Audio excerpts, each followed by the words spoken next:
Reaction to that is, how unusual is this, and what do you say to parents out there who might be concerned? It's very disturbing whenever students bring weapons to school, and we endeavor to keep our schools safe, but we need our parents' help. I think many of our students do not realize that BB guns, pellet guns, are not toys, and they are illegal on school grounds. With respect to the second grader who brought the gun, he brought a real gun to school. And that is a parent responsibility, a community problem of having guns in the community, and a second grader putting a gun into his pocket and bringing it to school. What I am grateful for is that a teacher immediately saw children playing with the gun and took the gun, and that the gun had no bullets in it. But it is a problem that must be dealt with at the community level. At Grant Middle School, why these students brought the guns to school? Well, the second grader was being a second grader. He saw a gun and was playing with the gun. We believe he thought it was a toy, didn't have full understanding of what he was doing. From time to time, students bring BB guns and pellet guns, and as I just stated, many of them do not realize that someone can be harmed, that a BB can go into someone's eye or hurt them, and so they think they are toys and think it's okay, not realizing how harmful these weapons can be, and that they are considered weapons under the penal law. Is this a conversation teachers, administrators will be having in schools with the kids to follow these incidents?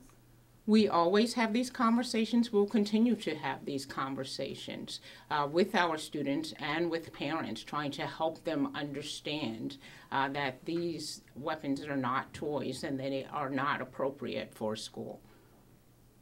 Are there any metal detectors at either Brighton or Grant? There are metal detectors that we use at our secondary schools. We do random searches without students' knowledge, and we bring the metal detectors and wands to schools, and students have to go through them. They do not have to go through metal detectors every single day, and elementary students are not subject to weapon searches. Are you guys taking a second look at the security across the district, but also, in elementary schools? Any plans to, tighten things up at all? We are always looking at our safety and security procedures to make sure our schools are as safe as possible. As you know, we have a single point of entry for every school in the district. We have security cameras. As I said, we do random searches. And we see in all three cases that we've had recently that our procedures are working. In the case at Nottingham, when the mother and daughter entered the school, it was a parent, so they allowed the parent to come into the school, but within minutes, they were able to make sure that the parent and the daughter were subdued. And at Grant Middle School, because of the positive, strong relationships between students and staff, students went to the teachers first thing in the morning and said, there's a student here with a gun. And they were able to put the school on a stay-in-place procedure to make sure that they were able to locate the student, and he immediately went in and gave them the gun, which was outside, the BB gun, which was outside. And at McKinley Brighton, unfortunately, that youngster put the gun in his pocket or backpack. I'm not sure of the exact detail. But when he took that gun out of his pocket, there was an adult right there to make sure that it was taken from him. And we were able to get the police involved right away. And the police officers are investigating all of the incidents. Understood what it was? That's my understanding, but the police are investigating at this point. But he certainly showed the gun to several classmates, and they all thought it was a toy. Are you satisfied with all of the procedure and all the actions that were taken in these incidents? Well, we're reviewing all of the actions, but at this point, my knowledge of what happened at each of the three schools, it sounds as though the staff and the police officers acted quickly and appropriately. In the Grant incident, what did happen? Did the student with the gun threaten other students? I don't have the details of that yet. All I know is that he brought a gun to school, he showed other students the BB gun, and then I believe he placed the BB gun outside in the bushes. So we'll be gathering more information as the police continue to investigate. Did he have the gun in the school at some point? That's my understanding, that the student brought the BB gun into the school and did display the BB gun to other students, and those students went directly to adults in the school. So how did he get a BB gun into the school? He walked into the school with the BB gun in his backpack. In his backpack? I assume, yes. Or his pocket. And it sounds like you're also saying one of the tough things is the school only has kids for a certain amount of hours per day, that these are also issues that are happening, that, the 18 hours a day when the kids are not in a school, that this needs to be addressed on that level too. Right? Absolutely. We live in a community that has higher incidences of violence than comparably sized cities. Certainly, schools cannot escape this. What we can do is make sure we have the proper procedures in place to make sure our staff and students are safe and secure. And that's what we endeavor to do.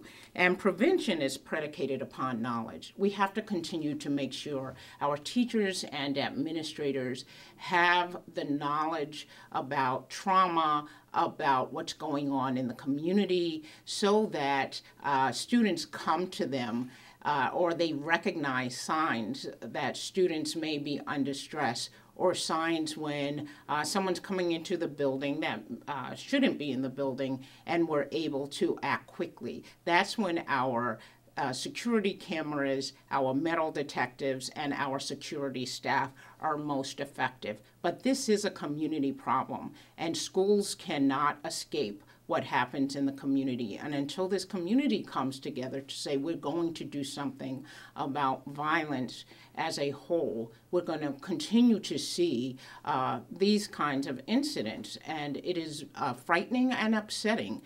We will continue to do everything we can to increase the security at our schools and to make sure everybody is secure. How would that happen? Is there anything the school can or should do to make sure that can't happen again?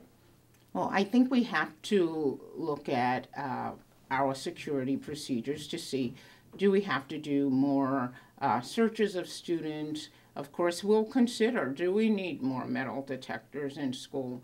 But again, it appears that when a student brings a BB gun or pellet gun to school, or any weapon to school, that we are being notified by other students, and our teachers are acting quickly, our administrators are acting quickly.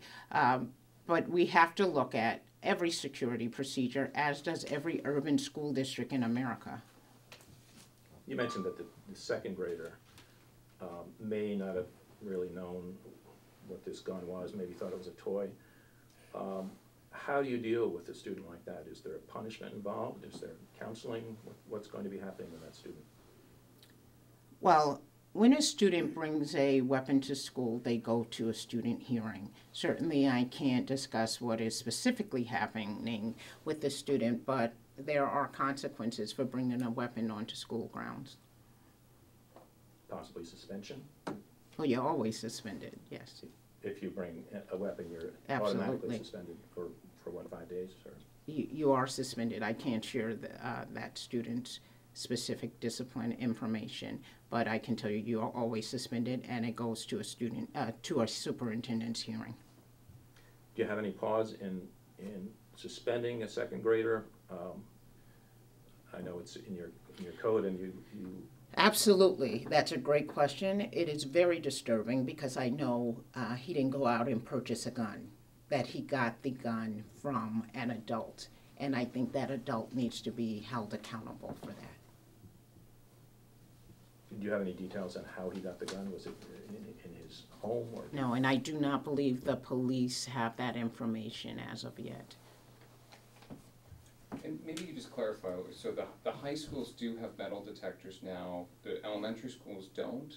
Is that right? Or to kind of clarify how that The works? secondary schools, middle and high schools, we have metal detectors, but they do not go through metal detectors every year. We do random checks. Okay. So without student knowledge, we have a security team that will show up at a school, and every student will have to go through the detectors or be wanded.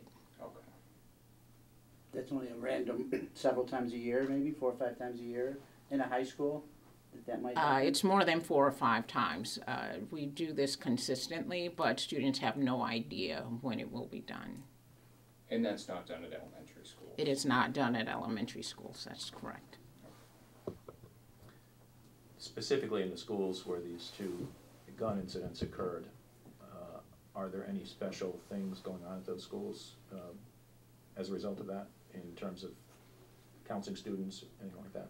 Always. Whenever we have an incident, we talk to the students about safety.